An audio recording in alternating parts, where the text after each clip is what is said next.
ci teewaay bi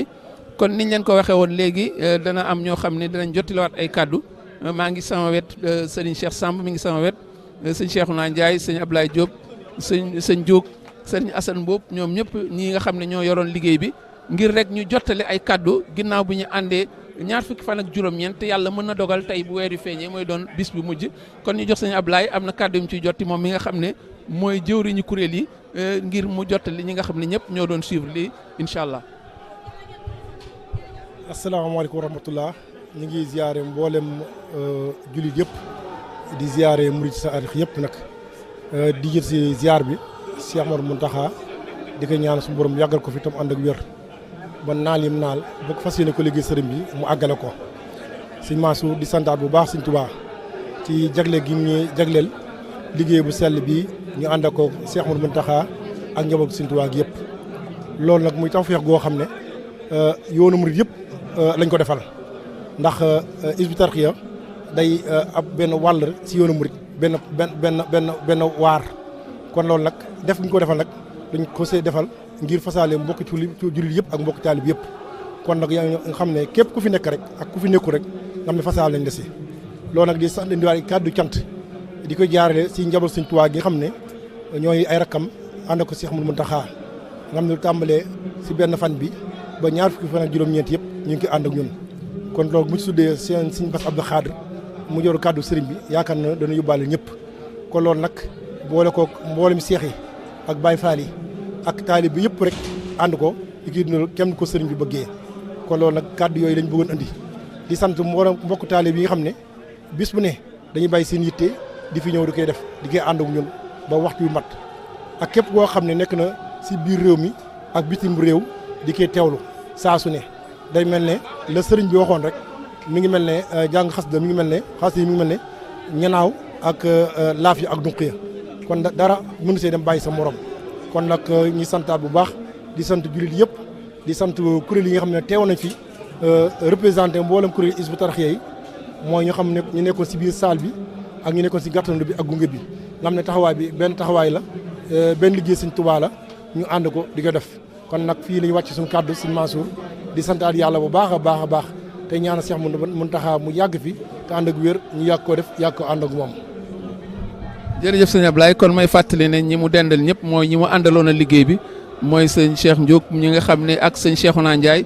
sëñ Cheikh Samb ñoom ñëpp nga xam ne ñooy jëwriñ ci kuréel ñoo doon ànd ak moom liggéey boobu kon dafa mel ne bu waxee waxaaleel ne ñoom ñëpp ñu jox kàddu gi kon sëñ Pape Assane Diouf moom tam xàmme ngeen ko ci direction nationale conservatoire ñi nga xam ne ñooy saytu lépp lu jëm ci njàng mi ñoo taxawu bi répétition yi programme yi ñoom ñooy taxawu loolu di ko defaaleel biir Hizbut Tarqiyyah yëpp kon Pape Assane am na kàddu yum ciy sotti ñu jox ko kàddu gi. asalaamaaleykum wa rahmatullah sëñ Mansour ñoo ngi lay nuyu bu baax di nuyu ñi nga xam ne ñoo ngi lay bàyyi xel di sant bu baax a baax ginnaaw bi ñu ñaanalee Cheikh Mouhamadoul Mountakha Mbacké gudd fan ak wér kaddu yi day kaddu cant rek lay doon ndax weer wi kenn ku ne xam ne ni ko sëñ Tuubaa fonke woon kenn ku ne xam ne itam ni mu selle woon kenn ku ne xam ne itam li nga xam ne sunu borom defal na ko sëriñ bi te jaare ko ci weeru koor loolu lépp nag sëñ Mansour dafa mel ni xasida yi ñu jàng dafa génnewaat loolu jàng nañ fi ay xasida yoo xam ne ci Ramadan la ko tënkee may yu ne ak njëriñ yu ne sunu borom defal ko mu tudd ko fi jàng nañ xasida yu wuute ci bahru yu wuute ci daaj yu wuute loolu lépp nag yaakaar naa ne ak cant rek la ndax ay xéwal yu dul jeex ak i njëriñ ak i may yu dul jeex ñu ngi ci loolu nag yaakaar naa ne ni ko sëñ Ablaye waxee moom mi suñ jëwriñ ak ñi nga xam ne wax dëgg ñoo ànd boobu ba léegi ci taxawu bi ci waajtaay bi ci organisation bi mooy ñi nga xam ne moom nga tuddee direction du conservatoire cant gi day jëm ci taalibé murit yëpp jëm ci jullit yëpp ndax lii waxuma la ñi teew fii waaye goxi àddina fu ab murit ne fu ab jullit ne bu tàkkusaan jotee ñun yëg nañ ne ñu ngi koy teewlu loolu itam dañ ci njukkal kuréel xasida yi nga xam ne tànnoon nañ ko fi ndax amul benn kuréel boo xam ne jàng nga fi njàng moo xam ne seet nañ ci ab des bu tax ñu wax ne kii day warutoon teew fii kuréel yi fi jàng yëpp sëñ Mansour bu ci jàng rek bu ëllëgee bu beneen ñëwee da nga naan xanaa njàngum day tey mi moo dàq njàngum démb bi loolu nag yaakaar naa ne liggéey la bu sëñ Tuubaa nangu te barkeel ko ñoom itam ñu ngi leen ci soññ bu baax a baax ci ñu gën a sax ci yoon woowu gannaaw bi ñu leen santee ak cant daal ak xol bu fees xol bu sedd moom la ñuy waxee kon ñoo ngi sant bu baax tey bañ a guddal jërëjëf. Pape Assane kon defe naa damay jox sëñ Assane moom tam dana ci jottali ay kàddu waaye itam dafa bokk ci ñi nga xam ne ñooy taxaw liggéey ci aspect technique yi defe naa ne dana wax ci cant gi ñu wax mais également il va s'exprimer pour mieux éclairer les uns et les autres sur les aspects techniques sur lesquels on n'a pas lésiné sur les moyens pour que la chose puisse se passer comme il se doit. asalaamaaleykum wa rahmatullah sëñ Mansour njëkk may ñëw ci version française bi may dikk rek ci li nga xamante ne moom mooy sofu ci liggéey bi ndax buñ ko seetloo bu baax liggéey bi ñi nga xam ne ñi ngi ci biir salle bi dañu seetaan lu néew a néew a néew a néew la ci boo ko xaymaak ñi nga xam ne ña nga toog seen kër wala seen bureau wala seen barab liggéeykaay wala seen oto yor li ñu tuddee objet connecté moo xam téléphone la moo xam ordinateur la moo xam IPTV la di man di seetaan loolu ñooñu nag ngir mu mën a nekk moo waraloon nañ koy faral di defee ren nag ñu yokk ko yokkin woo xam ne daara Hizbut Tarqiyyah dafa daal di mobiliser nag ay moyens technologiques yoo xam ne dañuy fexe ba lépp loo xam ne lu fi am la ñuy fexe ba nit ñi di ci jotin wi nag maanaam jotin wi dañ ko ànd ak ñi nga xam ne itam dañuy liggéey ci média te bokk ci yoon wi boo xoolee fii nga xam ne fa lañ installé régie bi ci ginnaawam am na benn salle bu ñu tuddee salle TIC salle booba boo fa xoolee daanaka média yi ne ci yoonu murid yëpp ak ñeneen sax ña nga fa installé wu ñu jox leen connectivité bu doy boo xamante ne bande passante ba dana ko attan ba noppi ñu am ñoom seen jumtukaay yu bopp yoo xam ne ñoom mboolem liy génne fii ñoom te nga xam ne day génn te du am logo ñoom ñoo koy jot nag jàllalewaat ko ñoom ci seeni jumtukaay nga xam ne kon dafay mel ni soo ko doon xayma da nga naan ay millions yi nit ñu ngi koy seetaan bis bu nekk la tax mu mën a nekk nag mooy dafa am loo xam ne moo jiitu lu ñu tuddee conception ingénierie ndax liggéey boo gis dañu koy nos la koy nos mooy la koy xalaat buñ ko xalaatee ba tënk ko ba teg ko ci yoon ba leeral ko ñu daal di jublu nag ci nanu koy defaree confection wala boog production bu ñu produire ba noppi nag ba nga xam ne jekk na ñu daal di fexe nag jàllale ko loolu mooy liggéey bi nga xam ne moom lañ fi doon def daal nga xam ne àddina sépp dañuy connecté wu su waxtu wi jotee. C'est donc un plaisir et une grande satisfaction en guise de reconnaissance à Dieu que nous nous exprimons aujourd'hui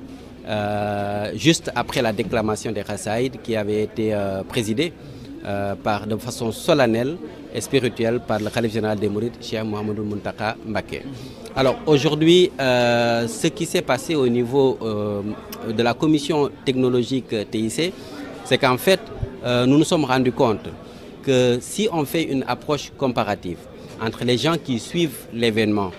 en présentiel, comparé à ceux qui suivent à distance à travers les objets connectés, l'on se rend compte que c'est des millions et des millions de personnes qui ont accès à ce signal-là. Alors, pour arriver à mettre en place un tel dispositif, il fallait d'abord procéder par l'approche d'ingénierie, c'est-à-dire c'est toute une équipe, mais vraiment toute une équipe d'experts, d'ingénieurs, de spécialistes de son, de vidéo, de transmission et donc toutes les technologies qui sont autour du multimédia. Donc ce sont ces gens-là qui se sont réunis depuis des mois et des mois à travailler sur le concept, sur la fiche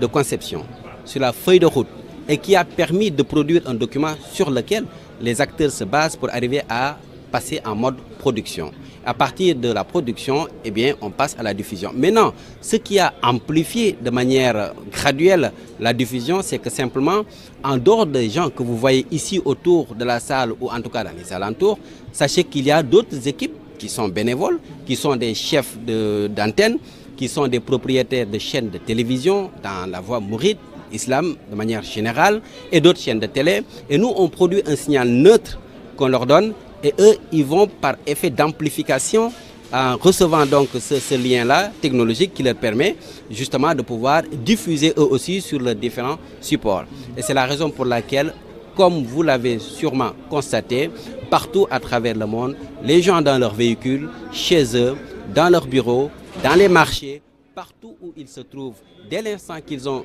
un objet connecté, ils ont accès à ce signal-là du Mashrabou Safi. Et c'est comme ça que ça s'est passé. Wassalamu alaikum wa rahmatullahi ta'ala wa barakatuh.